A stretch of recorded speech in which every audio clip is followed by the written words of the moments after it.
Sir, अवकाळी पावसामुळे शेतकरी हवालदिल झाला. बैठकीमध्ये काही निर्णय घेण्यात आलेले आहेत का? नाही, शेतकऱ्याच्या दृष्टिकोनातून गारपीट आणि अवकाळी गेल्या 2 दिवसापासून 2 दिवसापूर्वी जो काही महाराष्ट्रामध्ये कहर बसरला त्याच्यावर आज मंत्रिमंडळासमोर सविस्तर चर्चा झाली. मंत्रिमंडळाने या बाबतीमध्ये निर्णय घेतला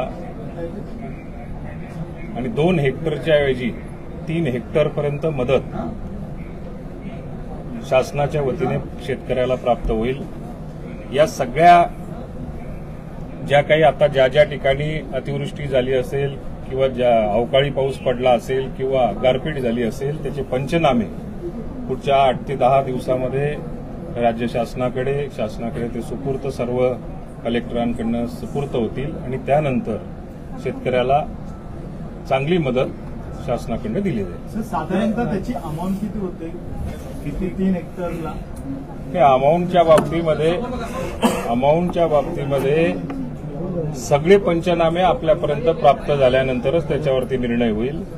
परंतु सर्वात मोठी दिलासा देण्याची गोष्ट जर का असेल तर शेतकऱ्याच्या पाठीशी शासन उभं राहण्याच्या दृष्टिकोनातून सर्व जिल्ह्यांमधनं ज्या ठिकाणी नुकसान झालं असेल त्या ठिकाणचा पंचनामे आमच्यापर्यंत पोहोचतील आणि त्यानंतर त्याच्यावरती एकत्रित निर्णय होईल. आपण स्वतः दौरे केले, कोणकोणत्या भागात दौरे केले, काय परिस्थिती आहे? साधारण आतापर्यंत जी काही अंदाज आहे, प्राथमिक अंदाज जो आहे तो 18 जिल्ह्यांमध्ये प्रामुख्याने याच्यात नुकसान झालेलं दिसतंय. अंतिम अहवाल यायचा अजून बाकी आहे. अंतिम अहवाल लवकरात लवकर प्राप्त होईल. शेतकऱ्याच्या दृष्टिकोनातून सर्वांचे पंचनामे झाले पाहिजे. ज्यांचं नुकसान झालं असेल त्यांचे पंचनामे झाले पाहिजे. सर्वात जास्त नुकसान जर का असेल तर नाशिक जिल्ह्यामधलं द्राक्ष असेल, कांदा असेल, टोमॅटो असेल, विदर्भामध्ये धानच्या स्वरूपामध्ये असेल, काही भाताचं नुकसान झालं असेल, भाजीपाल्याचं नुकसान झालं असेल. याचे सगळे पंचनामे जे आहेत ते डिटेल पंचनामे हे लवकरात लवकर सादर होतील आणि त्याच्यावरती एकत्रित निर्णय होईल. वाट न पाहता लवकरात लवकर मदत करावी असं विरोधी पक्षाचं म्हणणं आहे. त्यांनी दौरा देखील सुरू केलेला आहे. आता दौरा अधिकारी पोहोचलेला आम्ही नाही, प्रत्येकाचं काम असतं. मला तर असं आतापर्यंत ज्या दिवशी अतिवृष्टी अवकाळी पाऊस पडला त्या दिवशीच जवळपास सर्व बऱ्याचशा मतदारसंघातून त्या आमदारांचेच फोन आले. त्यांनी त्यांच्या स्थानिक स्तरावरती दौरे केले.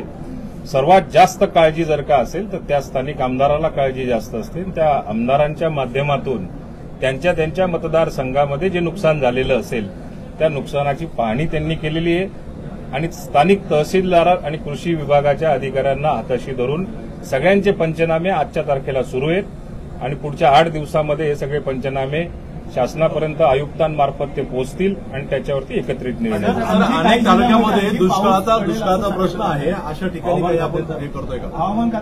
दुष्काळाचा जो बऱ्याच ठिकाणी फटका बसलेला आहे त्या ठिकाणी काही मदत? आज दुष्काळाचा विषय जो होता तो याच्यापूर्वी झालेला आहे. 40 तालुके आपले दुष्काळ म्हणून घोषित झालेले आहेत.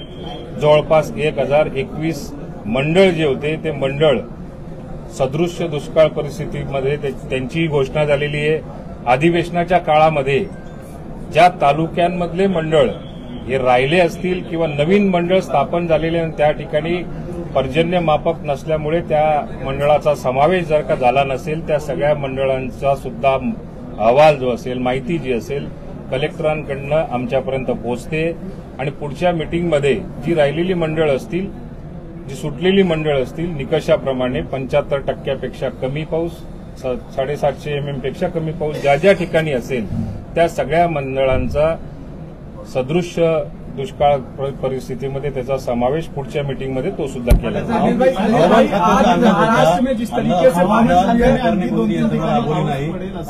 आरोप विरोधकांनी केला आणि पुढे देखील काय हवामान खात्याचा अंदाज असून देखील सरकारी यंत्रणांनी कुठे किंवा सरकारने कुठेही यंत्रणा उभी केली नव्हती. सगळं झाल्यानंतर सरकार जागा असा आरोप विरोधकांनी केला. नाही, हवामान खात्याचा ऑरेंज अलर्ट जो होता तो ऑरेंज अलर्ट शासनाच्या वतीने आमच्या विभागाच्या वतीने त्या जिल्हाधिकाऱ्यांना त्याची सूचना सुद्धा दिलेली आहे. त्याच्यानुसार काळजी सुद्धा घेण्याचं काम केलेलं आहे. आता वस्तुस्थिती ज्या ठिकाणी लाइटनिंगमुळे असेल, वीज पडल्यामुळे असेल किंवा गारपिटीमुळे काही मृत्युमुखी पडलेले असतील त्यांची सुद्धा मदत कालच संध्याकाळपर्यंत बऱ्याच जिल्ह्यांमध्ये त्याची वाटप झालेली आहे. जे जनावरं असतील, लहान जनावरं असतील, मोठी जनावरं असतील, त्यांचं सुद्धा समजा ज्याचा मृत्युमुखी पडलेले असतील किंवा जखमी झालेले असतील, ती सुद्धा कलेक्टरांकडनं त्याची कारवाई त्या जिल्हाधिकाऱ्यांच्या माध्यमातून ती सुरू आहे. मराठीमध्ये विखे पाटील म्हणतायत सर विखे पाटील म्हणतायत धन्यवाद.